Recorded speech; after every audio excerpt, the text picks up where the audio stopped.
Hi friends, இன்றைக்கி நம்ம முதலாம் வகுப்பு தமிழ் பாட புத்தகத்தில் உள்ள கடைசி பாடம் தான் பார்க்க போகிறோம். அதாவது அலகு 2ல் உள்ள 4வது பாடம் வந்த பாதை.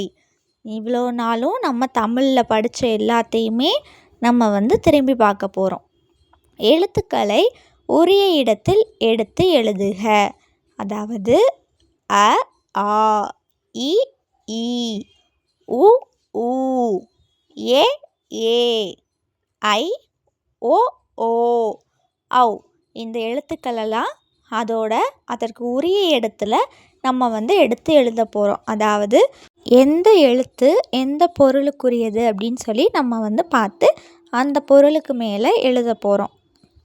பாருங்கள், என்ன படம் கொடுத்துருக்காங்க? ஏணி அப்படி தானே? அதுக்கு பக்கத்தில் கட்டம் கொடுத்துருக்காங்க. அப்போது ஏ. அடுத்தது 5, அதுக்கு என்ன எழுத்து வரும்? ஐ.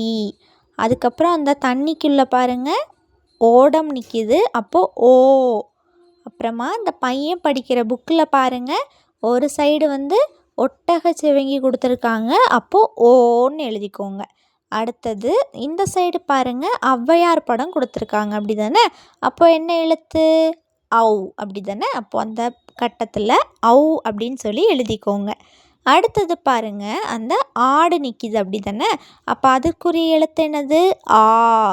அதுக்கப்புறமா அது பக்கத்துலேயே உரல் இருக்குது, அப்போ அதற்குரிய எழுத்து ஊ. அப்போ அந்த கட்டத்தில் ஊ எழுதிக்கோங்க. அதுக்கப்புறமா அந்த பையன் உட்காந்துருக்கிறது என்னது? ஊஞ்சல். அப்போது அந்த கட்டத்தில் ஊ அப்படின்னு சொல்லி எழுதிக்கோங்க. அதுக்கு ஊஞ்சலுக்கு கீழே யார் இருக்கா? அணில் இருக்குது, அப்படி தானே? அணிலுக்குரிய எழுத்து என்னது? அ. அப்போது அந்த கட்டத்தில் அ அப்படின்னு சொல்லி எழுதிக்கோங்க.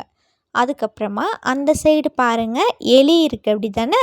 அப்போது அதற்குரிய எழுத்து ஏ. அதுக்கப்புறமா அதுக்கு கீழே என்ன இருக்குது? இலை. அதற்குரிய எழுத்து என்னது? இ.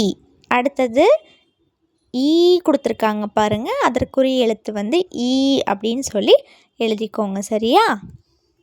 அடுத்த பக்கம் பாருங்கள், இக்கு முதல் இன் வரை கோடிட்டு இணைப்போம், எழுத்தை எழுதுவோம். இப்போ பாருங்கள், இக்குலேருந்து இன்னு வரைக்கும் நம்ம கோடு போட்டு இணைக்க போகிறோம். இப்போ பாருங்கள், கோடு போடுங்க பார்க்கலாம்.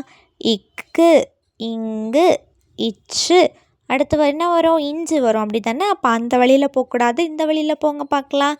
இஞ்சு, இட்டு, இன், இத்து, இந்து, இப்பு, இம், ஈ. அடுத்து என்ன வரும்? இர், இல், இவ், இல், இல், இர், இன். இதே மாதிரி இக்கிலேருந்து இன்னு வரைக்கும் இப்படி கோடு போட்டு இணைச்சிக்கோங்க. இப்போது நம்ம அந்த எழுத்துக்களை இங்கே எழுத போகிறோம். எழுதலாமா? கொக்கு கொடுத்துருக்காங்க, அதனால் அதற்குரிய எழுத்து இக்கு அப்படின்னு சொல்லி எழுதியிருக்காங்க.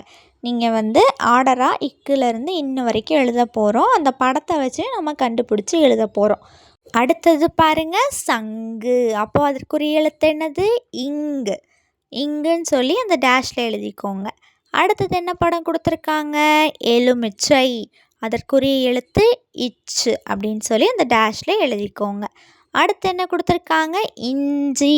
அதற்குரிய எழுத்து இஞ்சு, அப்படி தானே? அடுத்தது முட்டை. முட்டைக்குரிய எழுத்து இட்டு. அப்போது அந்த டேஷில் இட்டு அப்படின்னு சொல்லி எழுதிக்கோங்க. அடுத்தது என்ன படம் கொடுத்துருக்காங்க? வண்டு. அதற்கு உரிய எழுத்து என்னது? 3 சுழி இன், அப்படி தானே? அப்போ அந்த டேஷில் இன் அப்படின்னு சொல்லி எழுதிக்கோங்க. அடுத்தது என்ன வரும்? நத்தை. நத்தைக்கு என்ன எழுத்து? இத்து. அந்த டேஷில் இத்து அப்படின்னு சொல்லி எழுதிக்கோங்க. அடுத்த படம் பாருங்கள், பந்து. பந்துக்கு என்ன எழுத்து வருது? இந்து, அப்படி தானே? அப்போது இந்த அப்படின்னு சொல்லி எழுதிக்கோங்க. அதாவது அவங்க கொடுத்துருக்க படத்தில் உள்ள பெயரில் என்ன மெய் எழுத்து வருது அப்படின்னு சொல்லி பார்த்து எழுதணும். இப்போ பாருங்கள், பப்பாளி. இப்பு வருதா? அதனால் இப்பு அப்படின்னு சொல்லி எழுதியிருக்காங்க. அடுத்தது என்ன இருக்குது? காகம். இம், அப்படி தானே? அப்போ அந்த டேஷில் இம் எழுதிக்கோங்க. அடுத்தது என்ன கொடுத்துருக்காங்க? மிளகாய். ஈ அப்படின்றனால அந்த டேஷில் ஈ எழுதியிருக்கோம். அடுத்தது என்ன கொடுத்துருக்காங்க? ஏர். ஏர் அப்படின்றனால இர். அடுத்தது அணில். அப்போது இல் எழுதிக்கோங்க.